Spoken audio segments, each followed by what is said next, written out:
Rick Harrison's adopted daughter, whose existence the public never even knew about until now, took the stand and delivered a harrowing account of the life she endured under the roof of the man millions considered a genial everyman. By all outward appearances, Rick was the kindly patriarch of a reality TV dynasty, the sharp-witted blue-collar negotiator who taught audiences the art of the deal on Pawn Stars. But what unfolded in that Las Vegas mansion, hidden from camera lenses and audience eyes, was anything but familial warmth. According to her testimony, she entered the Harrison household at the tender age of 10, shortly after being adopted in what was billed as a goodwill gesture during a televised charity event. The cameras captured Rick's broad smile as he welcomed a new daughter into his family, but behind closed doors, the welcoming veneer quickly dissolved into something far darker. She described a systematic regimen of control that began almost immediately. She was separated from any outside influences, her movements within the house carefully monitored, permission needed for the simplest of acts, going outside, talking to staff, even using the bathroom. Threats soon followed. The walls themselves, she said, could be turned to silence her pleas. The interior of the home was retrofitted with soundproofing, ensuring that her cries could not be overheard. She came to understand that no one beyond those walls would hear her story, and that if she tried, no one would believe it. The implication, she testified, was made unmistakably clear. Rick's fame, wealth, and reputation as a national celebrity rendered him beyond reproach. Why would anyone side with an adopted child over a television star? Her days were marked by isolation. She recounted being kept away from neighborhood children, forbidden to speak to the housekeeping staff except under supervision, and relegated to the fringes of her own family's public persona. No photographs, no acknowledgments in interviews, no sharing her existence with the world. The few glimpses insiders had of her, a fleeting silhouette behind set cameras, eyes vacant and distant, were all that remained of a girl rendered voiceless. Yet it was this very isolation that Rick and his son Corey purportedly exploited, molding her world to their own design. She used the words groomed and controlled to describe how they fashioned her into a compliant ward, coached on what to say, monitored for emotional responses, conditioned to view defiance as futile. Over time, the relentless pressure, combined with the creeping menace of omnipresent surveillance, broke her spirit until she believed she had no identity outside that house. Her decision to speak out, testifying under oath to claims supported by journals, hidden cameras, and digital evidence, marks a profound reversal. The once hidden daughter has shattered the silence, risking everything by placing her voice atop the legacy of the man who built an entertainment empire. Her testimony forces a reckoning not only for the Harrison family, but for every viewer who ever cheered Rick's on-screen candor, revealing that sometimes the most chilling betrayals come from those closest to us. Behind the gilded facade of the Harrison mansion lay a secret repository eerily at odds with the cheerful haggling and banter seen on television. During their investigation, prosecutors disclosed that Rick Harrison had constructed a concealed vault deep beneath his home, a chamber he whimsically called his treasure room, yet it held nothing of historical or monetary value. Instead, detectives uncovered dozens of encrypted hard drives, meticulously labeled by date, which collectively archived surveillance footage streaming from hidden cameras installed in virtually every corner of the residence. Far from mere security measures, these covert lenses captured the daughter's most private moments. Her bedroom, where she awoke each morning under watchful eyes, the private bathroom, where vulnerability was laid bare, even the soundproofed corridors, which transformed the house into an inescapable fishbowl. Every glance, every gesture, every whispered plea was time-stamped and logged, creating a chilling documentary of her everyday existence. But the surveillance was only half the story. Prosecutors also revealed a trove of the daughter's private journals, discovered concealed under the floorboards of her room. These notebooks, some dog-eared, others still pristine, contained pages upon pages of shaky handwriting, each entry precisely dated. One passage from March 12th detailed an incident she described in court. Rick came. He said Corey would follow. I tried to scream, but he said no one could hear me. Another, from April 5th, recounted her bewilderment at the soundproofing. I'm trapped. No one hears me when I cry. The consistency between the footage and these written confessions was undeniable. For every camera clip that showed her cornered or in distress, there was a corresponding journal entry capturing her emotional turmoil in her own words. To seal the evidentiary chain, prosecutors introduced direct communications between Rick and his son Corey, text messages and emails that lay bare their coordination. One text from Rick, sent just days after a particularly harrowing journal entry, read, "She's acting out again, might need a reminder," suggesting orchestrated intimidation. A response from Corey, timestamped 2:14 a.m., tersely stated, "Your turn tonight," underscoring a disturbing routine of alternating discipline. These messages functioned as the digital linchpin that linked the daughter's personal anguish to the calculated actions of her adoptive father and brother. Together, the surveillance footage, hidden journals, and incriminating communications painted a portrait of systematic subjugation. They illustrated how Rick leveraged his celebrity and authority to create a regime of fear, using technology and terror in tandem to keep a child under his control. In the courtroom, this triad of evidence left jurors and observers alike reeling, proof that behind the bright lights of reality television lay a dark reality no one had anticipated. In a courtroom already saturated with harrowing evidence, audio recordings delivered a gut punch that transcended the clinical documentation of digital files and journal entries. First came the voicemail. Rick Harrison's own voice, captured in a tone dripping with contempt, snarling into a phone message, "You're lucky to be here. Without me, you'd be trash." The sting of those words lay not only in their cruelty, but in their casual confidence, as if he were speaking to a subordinate rather than an adopted daughter.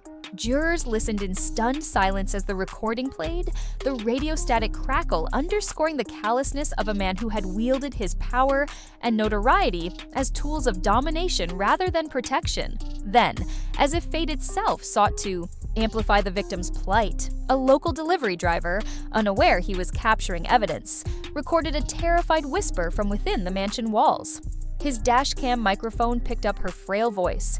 "Please not again." The brevity of the plea betrayed its desperation, its repetition suggesting a recurrent trauma no amount of editing or denial could obscure. When this unintended audio surfaced, prosecutors invited the delivery driver to testify about the circumstances of his recording, a routine package drop that, unbeknownst to him, chronicled a human cry for mercy. The court played the clip, and the courtroom collectively held its breath as her pain, once muffled behind walls and cameras, finally pierced the public record. Complementing these audio exhibits was the testimony of Gloria Mendoza, the Harrisons, family's former housekeeper. Mendoza had served the household for years, cleaning, cooking, and witnessing the subtle undercurrents of tension that belied the family's polished public image. On the stand, she recounted the day she inadvertently opened the door to the girl's room and found Rick Harrison inside, shirtless and looming over the child's bed. "He looked at me like I was already dead," she told the court, her voice trembling as she relived a moment that had driven her to walk out the very same day. Yet despite the shock of that encounter, Mendoza explained why she stayed silent for years. "I was scared.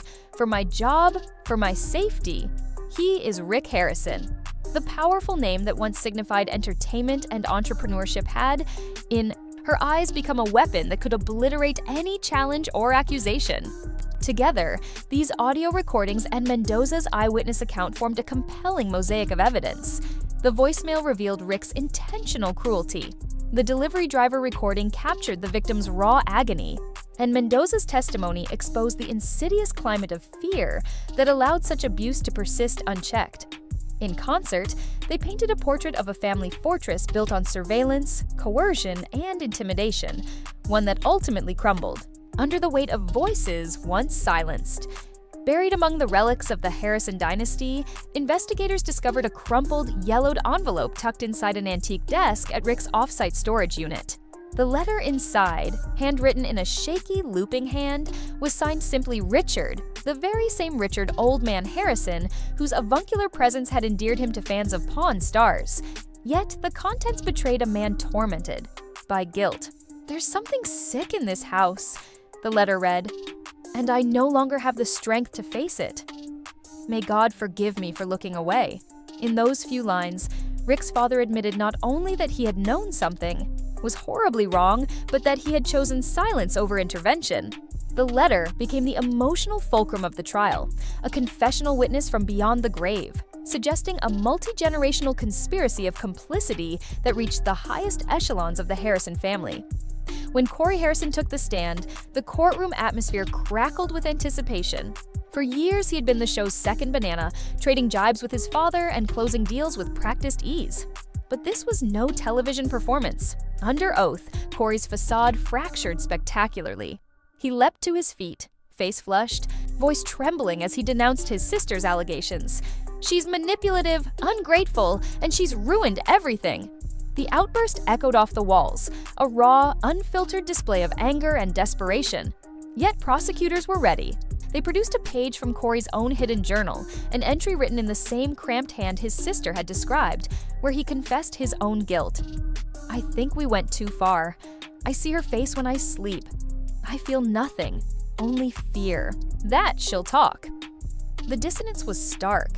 Here was a man calling his sister a liar, yet in private admitting both remorse and panic at the prospect of exposure. That journal entry undercut Corey's courtroom tantrum, revealing that his rage was not righteous indignation, but the frenzied panic of a man trapped by his own deeds.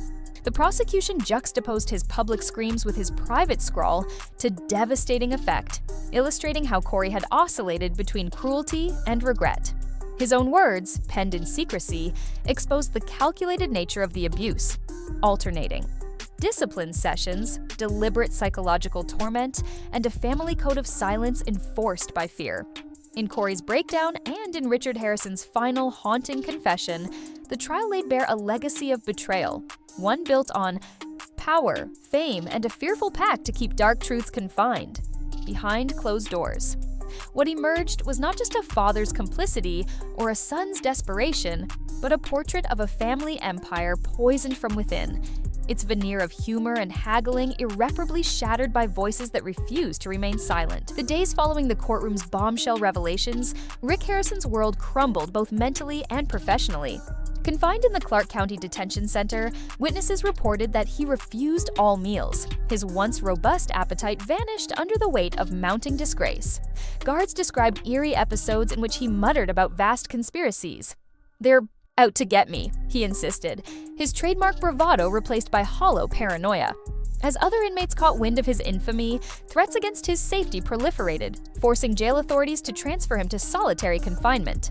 There, under harsh fluorescent lights, he was stripped of even the meager comforts accorded to a high-profile detainee, left with nothing but his fractured reputation and the echoes of his own denial. Meanwhile, the business empire he had spent decades building imploded in real time. The History Channel, once eager to pluck new episodes from the vault, pulled Pawn Stars indefinitely, its time slots replaced by reruns of safer, less controversial fare. The iconic gold and silver pawn shop, Las Vegas's tourist staple, announced an indefinite closure, shuttering its doors to gawking fans and leaving dozens of employees suddenly unemployed. City officials, who had christened a street corner Harrison Way in the show's heyday, quietly removed all references to the family name from public signage. The once celebrated brand, synonymous with Americana and the thrill of the deal, lay tarnished beyond repair. Public reaction was immediate and impassioned. Social media platforms lit up with the hashtag #JusticeForHer, gathering millions of posts in solidarity with the adopted daughter whose story had shattered the Harrison myth. Survivor support groups organized candlelight vigils outside the courthouse steps, where survivors of abuse shared testimonials and offered emotional support to one another. Local advocacy organizations distributed flyers with hotline numbers and emotional care resources, urging anyone suffering in silence to come forward. Across online forums, users hailed the young woman as a beacon of resilience, proof that even the most powerful figures cannot indefinitely muzzle the truth. In the end, it was this grassroots chorus that cemented her transformation from a hidden shadow into a symbol of courage. Media outlets replayed her courtroom presence in looped montages, juxtaposed against images of the empty pawnshop facade and flickering jailhouse corridors, underscoring the stark reversal of fortunes. Commentators lauded her bravery in exposing a regime of fear that had thrived behind closed doors, reminding audiences that abuse often masquerades beneath a glossy veneer. As fans reckoned with the dissonance between the amiable Papa Rick they thought they knew and the man depicted in court, one message resonated above all. Sometimes the quietest voice carries the greatest power, and in speaking out, she ignited a reckoning that will not soon be forgotten.